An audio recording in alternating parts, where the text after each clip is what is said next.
दिल्ली सकाळचे bureau chief Sunil Chavke जे ज्येष्ठ पत्रकार ते आपल्याशी जोडले गेलेले आहेत। सुनीलजी तुमचं स्वागत आहे। आपण बघतोय की 2 दिवसापूर्वी जे एक्झिट पोल आले होते अगदी सगळ्या संस्थांनी एनडीएच्या बाजूने कौल दिला होता, अंदाज व्यक्त केला होता की एनडीएची सत्ता पुन्हा एकदा येईल। हे एक्झिट पोलवर तुम्ही सांगा। हे जे पहिल्या दिवशी जे एक्झिट पोल आले दुसऱ्या फेरीचं मतदान झाल्यानंतर ते त्या एक्झिट पोलच्या संस्थांची निवडणुकीतला जो अनुभव आहे तोच मुळात म्हणजे त्याच्यावरच प्रश्नचिन्ह लागते। कारण ह्या सर्व संस्था एक मॅट्रिक्स सोडलं तर सर्व संस्था ह्या लोकसभा निवडणुकीनंतर जन्माला आलेल्या आहेत। कदाचित त्यांना तेवढा अनुभव नाही आणि त्यांनी सर्वांनी एकतर्फी एक निकाल दिलेला आहे की या भारतीय जनता पक्ष आणि जदयूची सत्ता येणार बिहारमध्ये पुन्हा 20 वर्षानंतर।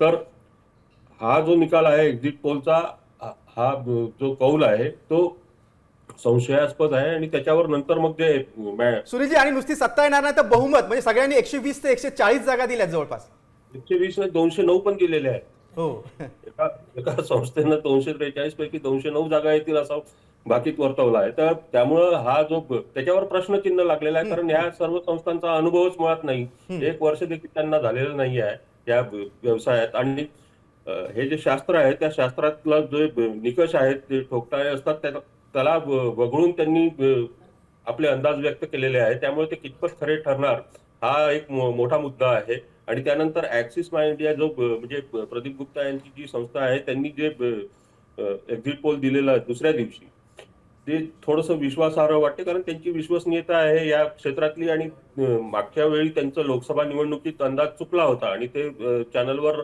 लाईव्ह रडले होते या आपल्या अंदाज चुकल्याबद्दल, कारण त्यांनी भारतीय जनता पक्षाला 400 जागांच्या जवळपास दिल्या होत्या आणि प्रत्यक्षात आल्या 240। पण तरी देखील त्यांची विश्वासार्हता या संस्थांच्या तुलनेत अधिक आहे आणि त्यांच्या मते ही लढत रंगतदार ठरणार आहे। अर्थात एनडीएचं पारडं जड आहे त्यांच्या मतेही आणि साधारण 20 जागांचं अंतर आहे, पण 1-2% अंतराने ही रंगतदार लढत होणार आहे आणि त्यात भारतीय जनता पक्ष जदयूचा विजय होईल।